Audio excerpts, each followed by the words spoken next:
Okey, hari ni kita nak tanya orang terpantas sini pula, kedai makan favourite diorang. So, saya sekarang berada di mana? Saya sekarang berada di Parit. Jom. Tanjung Belanja lah, kedai Tanjung Belanja sebelum jabatan sana lah. Sebelah kiri ada satu kedai panggil nama Atan Tong Yam.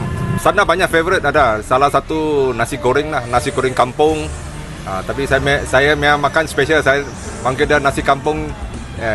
Nasi kampung saya tambah daging, tambah udang. Dia ada ikan rebus, ikan tiga rasa. Lagi sana sedap-sedap lah. Kedai favourite saya makan di Parit ni kedai Abu Bakar. Kedainya terletak dekat Jam Besar Parit tu. Dia punya kari import daripada India. Kalau you all tak percaya, you boleh cuba kat sana. Tapi kalau malam saya suka makan dekat Atan Tom Yam. Jalan nak pergi ke Tanjung Belanja sebelum jabatan. Itulah saya punya favourite dekat Parit ni. Kalau tak percaya, you all boleh cubalah.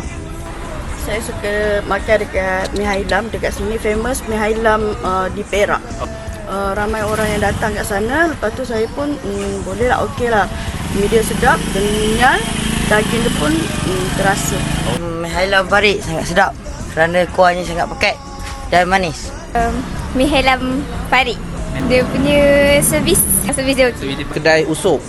Sebabnya kedai dia macam masakan memang semua terbaik lah, dan harga-harga dekat kedai dia sangat-sangat ada berpatutan, dan orang-orang Parit ni boleh try lah kat kedai dia, memang sangat-sangat sedap lah.